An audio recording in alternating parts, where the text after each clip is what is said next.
Hello students, welcome to our channel Aha Zindagi seated point. आज के इस लेक्चर में हम लोग साइंस पेडागोजी के कुछ सेलेक्टेड एमसीक्यू होंगे, प्रश्न होंगे जो कि विज्ञान की प्रकृति एवं संरचना टॉपिक से रिलेटेड होंगे, nature and structure of science. तो इसी तरीके से हर टॉपिक को हम लोग कवर करेंगे। तो आज का ये लेक्चर जो है पार्ट 1 है आपका। चलिए देख लेते हैं प्रश्न किस तरीके से पूछे जाते हैं। और वीडियो स्टार्ट करने से पहले मैं आपको बता दूं, अगर आपको मैथ्स की आवश्यकता है तो मैथ्स के लिए आप YouTube पर सर्च कर सकते हैं आहा जिंदगी ट्रिकी मैथ्स। वैसे लिंक आपको चैनल का डिस्क्रिप्शन बॉक्स में मिल जाएंगे, वहां से भी क्लिक करके आप सब्सक्राइब कर सकते हैं। वहां आपको सारे टॉपिक कवर किए गए हैं मैथ्स के, और साथ ही प्रीवियस ईयर पेपर भी हल किए गए हैं, सॉल्व किए गए हैं, आप वहां से लाभ उठा सकते हैं। ठीक है, आइए देखते हैं हम लोग प्रश्न। फर्स्ट क्वेश्चन जो आपका है, किसी वैज्ञानिक सिद्धांत को सर्वसम्मति से स्वीकार्य होने के लिए उसे उपयुक्त खाली स्थान अथवा खाली स्थान की कसौटी पर खड़ा उतरना ही पड़ता है। ठीक है, देखिए होता क्या है, आपके 4 ऑप्शन दिए गए हैं, आप चारों ऑप्शन को देख लीजिए आज आराम से। किसी वैज्ञानिक सिद्धांत को सर्वसम्मति से स्वीकार्य होने के लिए प्रयोगों अथवा निरीक्षणों की कसौटी पर खड़ा उतरना ही पड़ता है। ठीक है, तो हमारे राइट आंसर क्या होंगे? प्रयोगों एवं निरीक्षणों। ठीक है, राइट आंसर हमारा ऑप्शन नंबर 2 बनता है। अगले प्रश्न को देखें, प्रश्न नंबर 2। प्रश्न नंबर 2 जो आपसे पूछे गए हैं, विज्ञान मनुष्य को खाली स्थान दृष्टिकोण अपनाने में सहायक होता है। 4 ऑप्शन हम लोगों को दे दिए गए हैं। अंधविश्वासों अपनाकर वास्तविक, अंधविश्वासों त्याग कर काल्पनिक, अंधविश्वासों त्याग कर वास्तविक, अंधविश्वासों अपनाकर काल्पनिक। ठीक है, देखिए यहाँ पे हमारा राइट आंसर जो बनेगा, विज्ञान मनुष्य को अंधविश्वासों को त्याग कर वास्तविक दृष्टिकोण अपनाने में सहायक होता है। ठीक है, राइट आंसर क्या बनता है? Option number 3। विज्ञान क्या करता है? विज्ञान मनुष्य को अंधविश्वास को त्याग कर और वास्तविक दृष्टिकोण अपनाने में सहायक होता है। राइट, अगले प्रश्न को देखें, प्रश्न नंबर 3। प्रश्न नंबर 3 जो आप लोगों से पूछे गए हैं, विज्ञान प्रत्येक तथ्य का खाली स्थान करके उसके प्रत्येक भाग को खाली स्थान समझने का प्रयत्न करता है। विश्लेषण मोटे तौर पर, संश्लेषण मोटे तौर पर, संग्रह मोटे तौर पर, विश्लेषण बारीकी से। देखिए इसको अच्छे से समझिए, यहां आपको पूछा गया है विज्ञान प्रत्येक तथ्य का विश्लेषण जो है, विश्लेषण करके उसके प्रत्येक भाग को बारीकी से समझने का प्रयत्न करता है। यही तो साइंस है कि नहीं?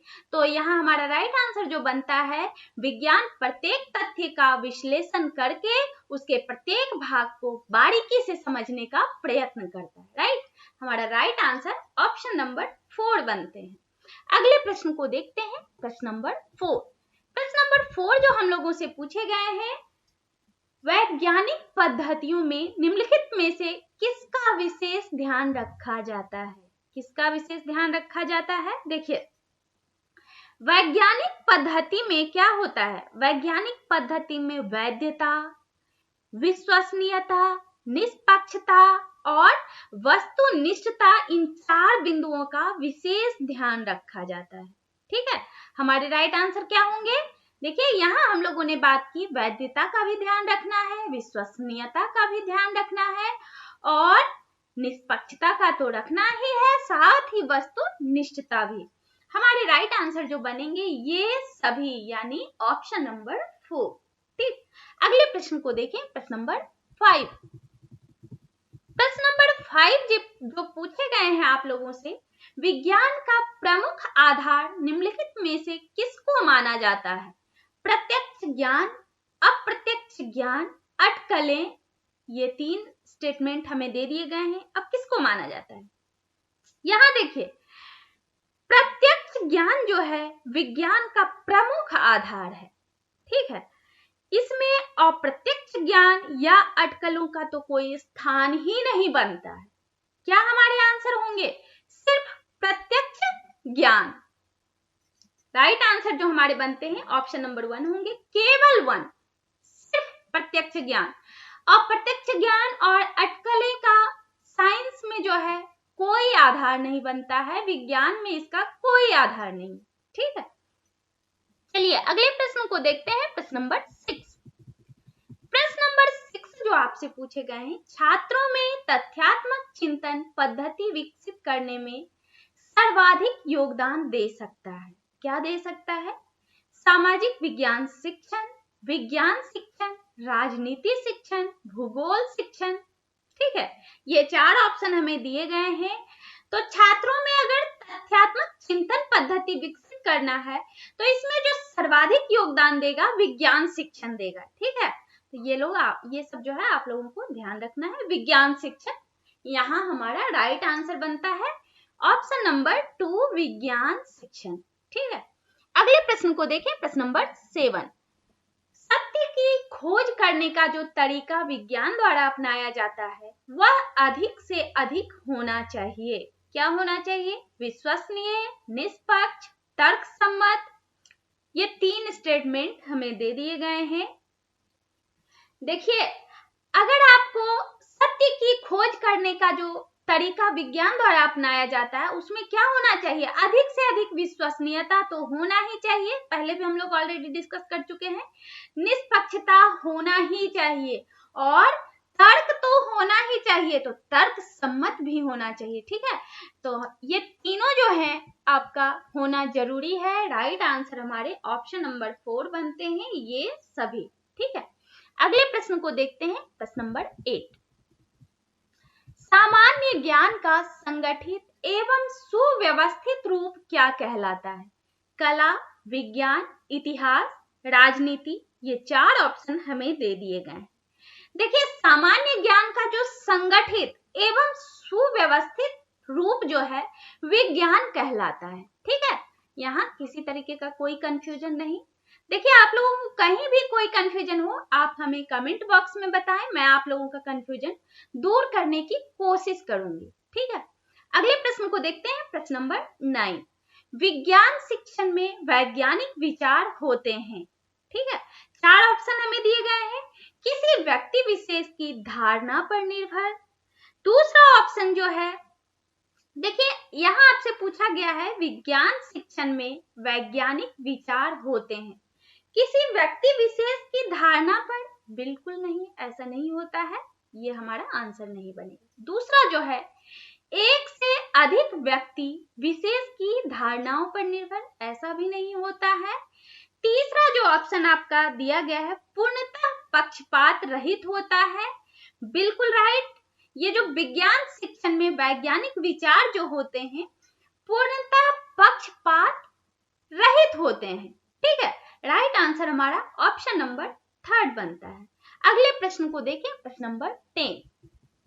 प्रश्न नंबर 10 जो है, विज्ञान की संरचना के संबंध में निम्न में से क्या सत्य है, आपसे पूछे गए हैं। क्या सत्य है?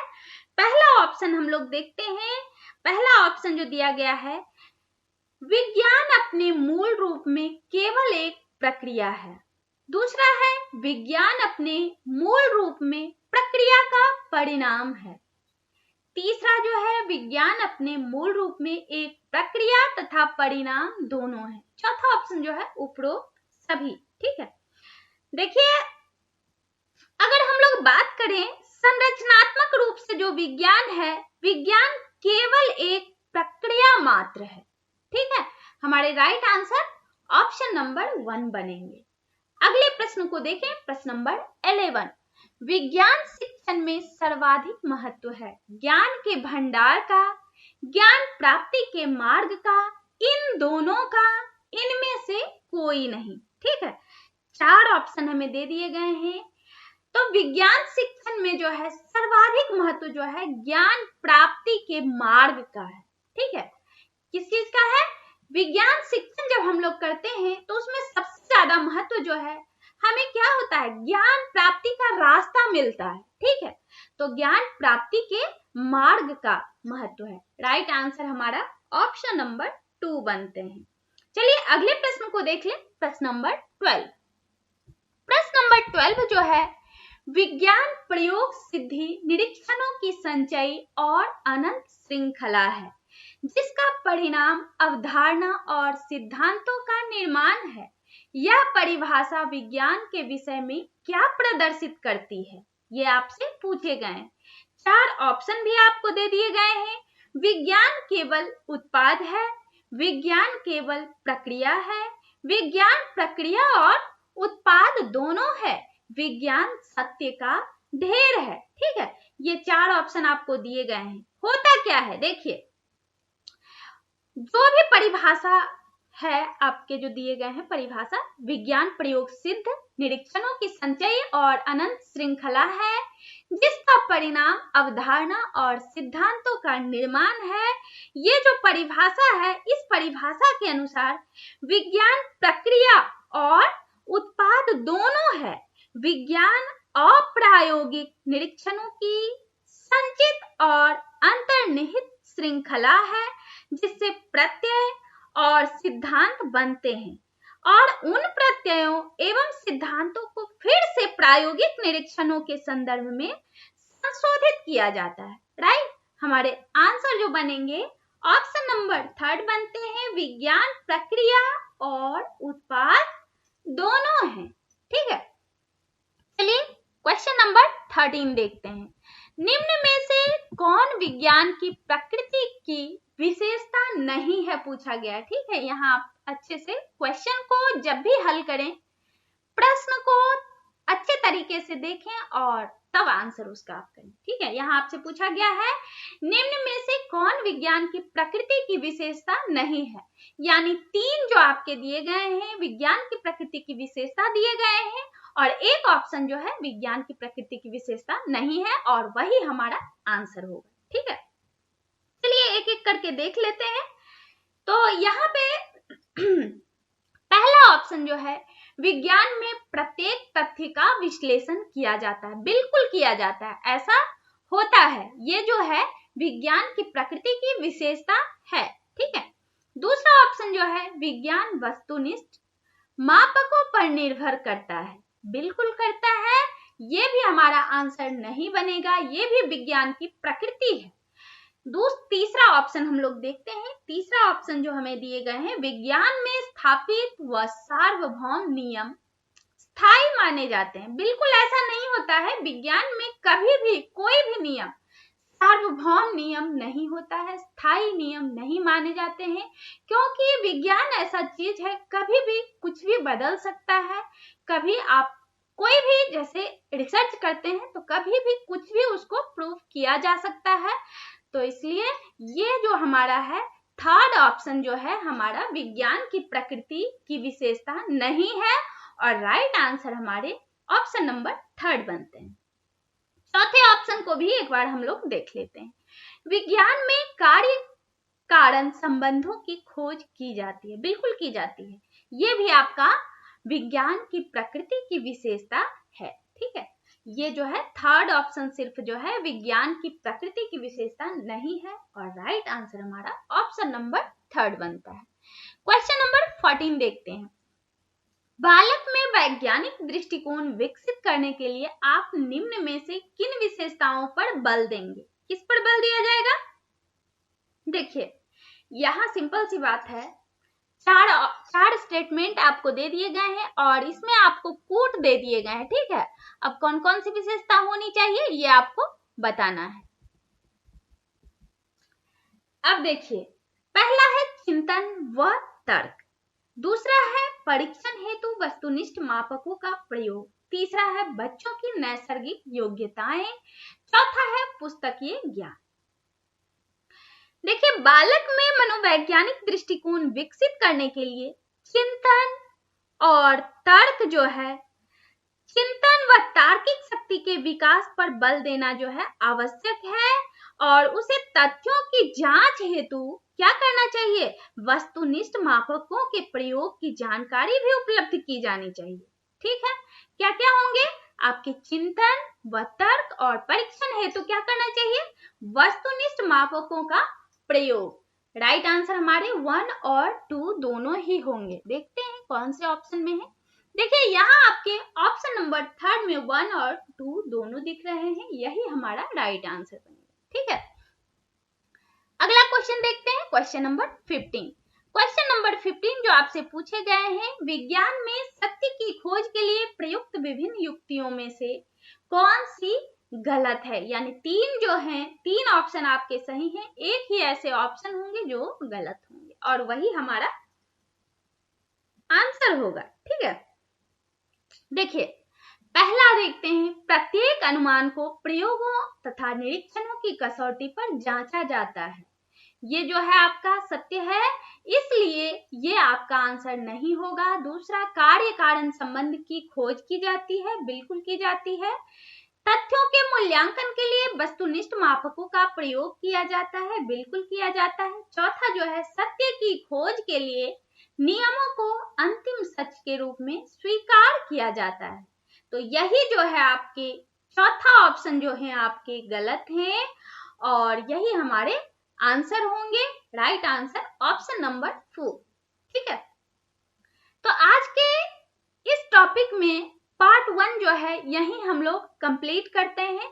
आपके जो अगला पार्ट आएगा आपका, दूसरे पार्ट में हम लोग देखिए विगत वर्षों के कुछ प्रश्न होंगे, उसको हम लोग सॉल्व करेंगे। इसी तरीके से आपके 2011 से स्टार्ट करेंगे सारे क्वेश्चन, और अब तक जितने भी एग्जाम में पूछे गए हैं आपको इस टॉपिक से रिलेटेड, जितने भी विज्ञान की प्रकृति टॉपिक से आपके हर ईयर के प्रश्न को हम लोग उठाएंगे और हम लोग अगले पार्ट में पार्ट 2 में सॉल्व करेंगे।